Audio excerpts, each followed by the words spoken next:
بسم اللہ الرحمن الرحیم۔ السلام علیکم۔ حضرت ابراہیم علیہ السلام اعلیٰ درجے کے مہمان نواز تھے۔ آپ اکیلے کھانا کھانے کے عادی نہیں تھے۔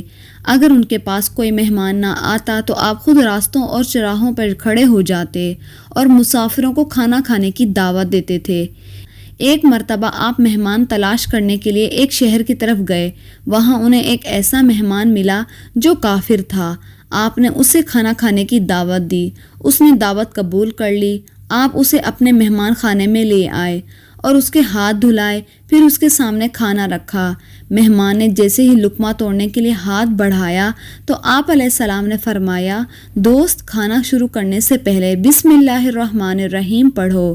مہمان چونکہ کافر تھا، اس نے کہا کہ میں کسی رب کو نہیں مانتا اور میں کسی کا نام لے کر ابتدا کرنے کا قائل نہیں ہوں۔ ابراہیم علیہ السلام نے بڑا اصرار کیا کہ بسم اللہ پڑھیے، لیکن مہمان اپنی ضد پر قائم رہا۔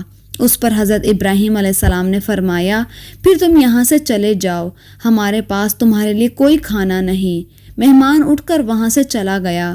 اس وقت حضرت ابراہیم علیہ السلام پر اللہ تعالیٰ نے وحی نازل کی اور فرمایا، اے ابراہیم، تم نے اپنے مہمان کو کیوں بھگایا؟ یہ پہلے دن سے ہی ہمارا منکر ہے، لیکن ہم نے اسے مسلسل 70 سال رزق دیا۔ تمہارے دروازے پر تو یہ آج پہلی بار آیا تھا، مگر تم نے اسے دھتکار دیا۔ ابراہیم علیہ السلام کو اپنے طرز عمل پر شدید ندامت محسوس ہوئی۔ آپ دوڑ کر مہمان کے پیچھے گئے اور اسے اصرار کیا کہ واپس آئیں اور کھانا کھائیں۔ کافر مہمان نے کہا کہ میں اس وقت تک واپس نہیں آؤں گا جب تک مجھے اس کا سبب نہیں بتائیں گے۔ حضرت ابراہیم علیہ السلام نے فرمایا کہ جس خدا کی محبت میں نے تمہیں بھوکا اٹھا دیا تھا، اس خدا نے مجھ سے کہا ہے کہ یہ شخص روز اول سے ہمارا منکر ہے، مگر ہم نے اس کا رزق بند نہیں کیا، اس کے حصے کی روشنی بھی بند نہیں کی، اس کو اولاد بھی عطا کی ہے۔ ہم تو 70 سال سے اسے رزق دے رہے ہیں۔ آج یہ زندگی میں پہلی مرتبہ تمہارے پاس آیا تو تم نے اسے دسترخوان سے اٹھا دیا۔ جاؤ، اسے راضی کر کے کھانا کھلاؤ۔ میرا بندہ ہو، میرا نام لے یا نہ لے، وہ بھوکا نہیں رہنا چاہیے۔ اگر نبی کے دروازے سے کوئی بھوکا چلا گیا تو یہ ہماری شان رضا کی توہین ہوگی۔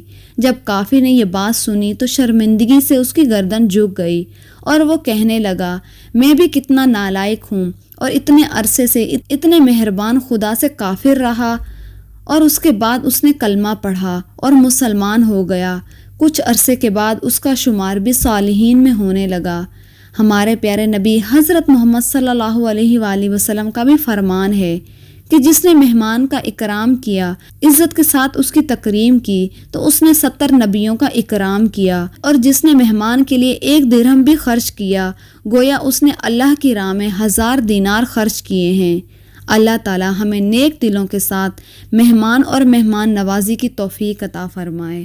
آمین۔